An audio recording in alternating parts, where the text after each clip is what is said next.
नीट पेपरफुटी प्रकरणात सीबीआयच्या तपासात नवं वळण आलंय। 50 रद्दी विक्रेत्यांची तपासणी आता होणार आहे। नीटचे पेपर आणि नोट्स रद्दीत विकण्यात आलेत।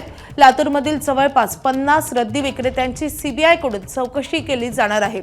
रद्दीतील कागदपत्रांचाही आता तपास केला जाणार आहे। सीबीआय पुराव्यांची जोडणी करण्यात व्यस्त आहे। रद्दी विक्रेते आणि खरेदीदारही तपासाच्या रडारवर आले।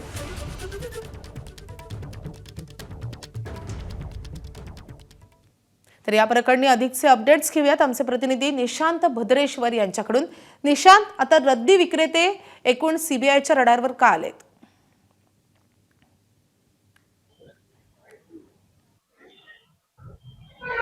एकूणच मागील 10 दिवसापेक्षा अधिकचा काळ झालेला आहे। सीबीआय लातूरमध्ये आहे, ठाण मांडून आहे आणि नीट पेपर फुटीच्या अनुषंगाने त्यांचा तपास अनेक शक्यता तपासणारा दिसतोय।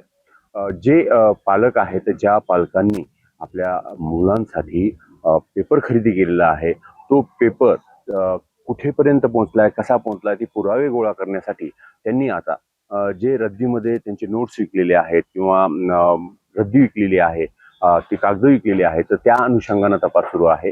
त्यामुळे लातूर शहरातील जवळपास 50 रद्दी खरेदी करणारे जे विक्रेते आहेत, रद्दी खरेदी करणारे जे लोक आहेत, त्यांचा तपास करण्याचा सुरू केलेला आहे। त्यांना बोलून घेऊन त्यांच्याबद्दलची माहिती दिली आहे आणि त्यांच्याकडूनची जी रद्दी आहे, त्या रद्दीमध्ये त्यांची कागदपत्र आहेत का, फुटलेल्या पेपरची काही डॉक्युमेंट्स त्याच्यात मिळतील का, या अनुषंगानं आता सीबीआय तपास करताना दिसतंय। एकूणच ही जी पालकं आहेत, त्या पालकांनी आपल्या पाल्यासाठी जे पेपर खरेदी केले होते, ते पेपर त्यात सापडतात का, या अनुषंगानं तपास सुरू आहे। एक एक धागा जुळवत सीबीआय या अनुषंगानं तपास करताना दिसत आहे।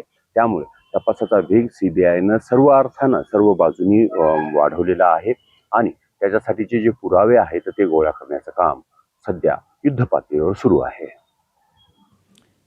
नक्कीच आता या तपासामध्ये आणखी कोणती नवी माहिती मिळते हे जाणून घेणं तितकंच महत्त्वाचं असणार आहे। निशांत, धन्यवाद या माहितीसाठी। एबीपी माझा, उघडा डोळे बघा नीट।